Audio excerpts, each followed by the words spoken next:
హైదరాబాద్లోని అమ్మవారి ఆలయాల్లో శ్రావణ శుక్రవారం సందడి కొనసాగుతోంది.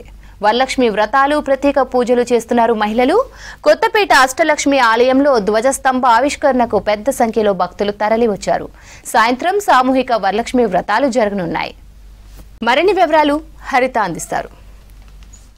శ్రావణ శుక్రవారం వరలక్ష్మి వ్రతం శోభ కనిపిస్తోంది. ప్రధాన ఆలయాల్లో భక్తులు ఉదయం నుంచి వచ్చి అమ్మవార్లకి ప్రత్యేక పూజా కార్యక్రమాలు నిర్వహిస్తున్నారు.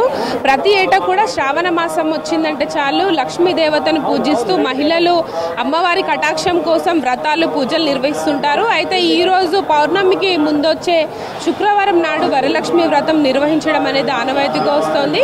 అయితే ఈ రోజు ఉదయం నుంచి కూడా ప్రధాన ఆలయాల్లో పెద్ద ఎత్తున భక్తులు వచ్చి అమ్మవార్ల ప్రత్యేక పూజా కార్యక్రమాలు నిర్వహిస్తూ దర్శనం చేసుకుంటున్నారు. అయితే ప్రజెంట్ మనం కొత్తపేటలోని అష్టలక్ష్మి అమ్మవారి ఆలయం వద్ద ఉన్నాం. ఇక్కడ ఉదయం నుంచి కూడా ప్రత్యేక పూజా కార్యక్రమాలను నిర్వహిస్తున్నారు. దాంతోపాటు ఈరోజు ఇక్కడ సామూహిక వరలక్ష్మి వ్రతం కూడా నిర్వహించబోతున్నారు. అయితే దీనికి సంబంధించిన మరింత సమాచారం మనతో మాట్లాడడానికి ప్రధాన అర్చకులు ఉన్నారు. మాట్లాడదాం. లక్ష్మీ నరసింహ గారు, చెప్పండి, మీరు ఈ రోజు శ్రావణ మాసంలో వరలక్ష్మి వ్రతం నిర్వహించడం అనేది ప్రత్యేకంగా చేస్తుంటారు కదా, దీని విశిష్టత ఏంటండి? శ్రీ లక్ష్మీనారాయణాభ్యా నమః. అష్టలక్ష్మీ సమేత శ్రీమన్నారాయణ పరబ్రహ్మణే నమః. మనకి శ్రావణ మాసం ఎంతో వైశిష్ట్యమైంది. మనకి శ్రావణ మాసం అని చెప్పేసి అనగానే ప్రతి మాసానికి కూడా ఒక ప్రత్యేకమైనటువంటి తీరు ఉంటుంది. ఈ శ్రావణ మాసానికి మనకు ప్రత్యేకమైనటువంటి పద్ధతి అంటే కనుక మనకు మహాలక్ష్మి అమ్మవారే గుర్తొస్తారు. అమ్మవారే మనకు ఆరాధ్య దైవంగా ఈ శ్రావణ మాసంలో మనం భావిస్తూ ఉంటాం. మన అష్టలక్ష్మీ దేవాలయం 29 సంవత్సరాలుగా అష్టలక్ష్మీ దేవాలయం అత్యంత అద్భుతమైనటువంటి రీతులతోటి భగవంతుడి యొక్క పరిపూర్ణమైనటువంటి అనుగ్రహాన్ని అందరికీ పంచేలాగా పరిఢవిల్లుతోంది. మనకు శాస్త్రం చెప్తుంది, ఏకస్వాదు న భుంజీత అని. అంటే మధురమైనటువంటి పదార్థాలు ఒక్కళ్ళే తినకూడదు, 10 మందికి పంచి తినాలి అని. అమ్మవారి కన్నా మధురమైనటువంటి పదార్థం ఏముందని లోకంలో? అమ్మవారి అనుగ్రహమే మనకు మధురమైనటువంటి పదార్థం. అటువంటి అమ్మవారి అనుగ్రహాన్ని మనందరికీ కూడా 8 రూపాయలు పంచేటువంటి మంచి మధురమైనటువంటి సన్నివేశమే ఈ అష్టలక్ష్మీ దేవాలయం. అమ్మవారి ఇక్కడ 8 రూపాయలుగా మనకు దర్శనమిస్తారు. ప్రధానమైనటువంటి సన్నిధిలో ఆదిలక్ష్మిగా శ్రీమన్నారాయణతోటి కూడి ఉంటారు.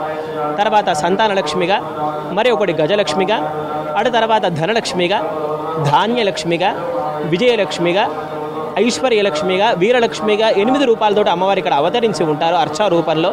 అర్చారూపం అంటే విగ్రహ రూపము అనే అర్థం. భగవంతుడు ఉండేటువంటి 5 రూపాల్లో చివరిదైనటువంటి రూపము ఈ అర్చారూపం అంటే విగ్రహ రూపం.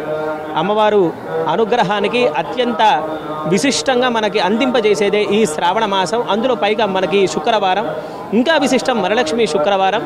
మనకి పౌర్ణమి ముందు వచ్చేటువంటి శుక్రవారం, ఈ శ్రావణ మాసంలో పౌర్ణమి ముందు వచ్చేటువంటి శుక్రవారం వరలక్ష్మి శుక్రవారంగా మనకి శాస్త్రం పరిగణించబడింది. మనకు ఈరోజు తెల్లవారుజామున 3:30 గంటల నుంచి సుప్రభాతి సేవలతో మనకు ప్రారంభమైంది. మనం అలాగే మనకు ధ్వజస్తంభ ప్రతిష్టాపన ఒకటి ఉండడం, పునఃప్రతిష్టాపన కార్యక్రమం ఉండడం, మరి ఒకటి పవిత్రోత్సవాదులు కూడా ఉండడం వల్ల మనకి అత్యంత భక్తి శ్రద్ధలతోటి మరింత రద్దీతోటి మన ఆలయం చాలా దివ్యంగా కళకళలాడుతోంది. అలాగే మనం 3:30 గంటల నుంచి ప్రారంభించుకున్నాం. 4:30 గంటలకి ధ్వజస్తంభ ప్రతిష్టాపనాది కార్యక్రమాలు మనం చేసుకున్నాం. తదనంతరం 5:30 గంటలకి స్వామివారికి 9 కలశాలతో అభిషేకం అయిపోయింది. మనం సుమారు 8:30 ప్రాంతానికి స్వామివారికి హారతి సమర్పించుకొని శ్రీమండపం వద్ద మహాలక్ష్మి అమ్మవారిని వేంచేపు చేసుకొని సహస్రనామార్చన మనం పూర్తి చేసుకున్నాం. యాగశాలలో గోపూజాది కార్యక్రమాలు ఉంటాయి, పవిత్ర సమర్పణాది కార్యక్రమాలు ఉంటాయి. సాయంత్రం 5 గంటలకి ఈరోజు హయగ్రీవ జయంతి సందర్భంగా విద్యార్థులకు అందరికీ కూడా జ్ఞానాభివృద్ధికి హయగ్రీవ స్తోత్ర పారాయణం ఉంటుంది. తదనంతరం 7 గంటలకి సామూహికంగా అందరూ కూడా వరలక్ష్మి వ్రత కార్యక్రమాన్ని చేసుకుంటారు. వరలక్ష్మి వ్రతం అనేది మన అందరికీ కూడా బాగా ప్రాశస్త్యమైంది, అందరికీ తెలిసింది. దీని అతి ముఖ్య కారణం ఏంటంటే స్త్రీలు తమ సౌభాగ్య సిద్ధి కోసం అని చెప్పేసి, వారి కుటుంబం చల్లగా ఉండాలని, అమ్మవారి అనుగ్రహంతో ఎల్లప్పుడూ కూడా సుఖశాంతులతోటి మనశ్శాంతితోటి పరిఢవిల్లాలి అనేటువంటి ఒక దృఢమైన సంకల్పంతో ఈ వరలక్ష్మి వ్రతాన్ని ఆచరిస్తారు. వరలక్ష్మి వ్రత ఆంతర్యం ఏంటంటే అతి ముఖ్యంగా స్త్రీలు తమ కుటుంబ సమృద్ధి కోసం ఏ రకంగా తన యొక్క ప్రవర్తనను నడుచుకోవాలన్న దాని గురించి ఈ వరలక్ష్మి వ్రతం అనేది చెప్పబడుతుంది. ఈరోజు మనకు అష్టలక్ష్మి ఆలయంలో సాయంత్రం నిర్వహించే ఈ సామూహిక వ్రతానికి సంబంధించి ఎంతమంది మహిళలు పాల్గొనే అవకాశం ఉంటుంది?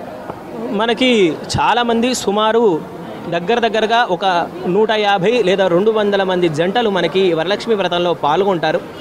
సాయంత్రం నిర్వహించడానికి ఒక కారణం ఉంది.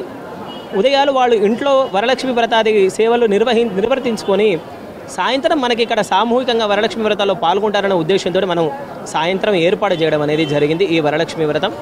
కనుక భక్తి శ్రద్ధలతోటి నిర్వర్తించేటువంటి ప్రతి ఒక్కళ్ళకి కూడా సాదర ఆహ్వానం. చక్కగా సాయంత్రం జరిగేటువంటి వరలక్ష్మి వ్రతంలో అందరూ కూడా పాల్గొనవలసిందిగా ప్రార్థన. ఇక్కడ ఈ దేవాలయము గత 30 సంవత్సరాలుగా వెలిసి 30 సంవత్సరాలు అవుతుంది.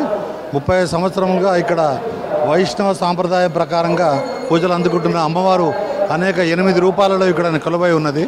భక్తులు తండోపతండాలుగా 2 తెలుగు రాష్ట్రాలలో కాక మొత్తము భారతదేశం నుండి కూడా భక్తులు ఇక్కడికి విపరీతంగా వస్తూ ఉంటారు. ప్రజలందరి కోరికలు కూడా అమ్మవారు ఏ కోరికలు కావాలన్నా ఇక్కడ 8 రూపాయలలో ఉంది కనుక అమ్మవారి కోరికలు భక్తుల కోరికలు నెరవేరుస్తూ ఉంటుంది. ఇక్కడ ముఖ్యంగా చెప్పుకోవాలంటే ఉదయము గోవుతో పాటు ఆలయము దర్శనం స్టార్ట్ అవుతుంది. గోవు వచ్చిన తర్వాతనే ఆలయం ముఖద్వారం తెరుస్తుంటుంది. ప్రతి శుక్రవారం ఇక్కడ గోపూజ జరుగుతుంది. ఇక్కడ ఈ దేవాలయానికి గోశాల కూడా ఉన్నదండి. సుమారు 50 ఆవులతోటి ఇక్కడ గోశాల నెలకొల్పినాం మేము. ప్రతి శుక్రవారం ఇక్కడ అభిషేకం అవుతుంది అమ్మవార్లకు. ప్రతి ఉత్తర ఫల్గుణ నక్షత్రంకు కూడా అందరి అమ్మవార్లకు ఉత్తర ఫల్గుణ నెలకొకసారి వస్తుంది, అభిషేకాలు అవుతుంటాయి. ప్రతి శుక్రవారం ఇక్కడ సహస్ర దీపాలంకరణ జరుగుతుంది. అలాగే ప్రతి శుక్రవారం ఇక్కడ సువర్ణ పుష్పార్చన జరుగుతుంది. ప్రతి పౌర్ణమి రోజు ఇక్కడ సువర్ణ రథము ఈ పైననే వ్రతం తిరుగుతుంటుంది.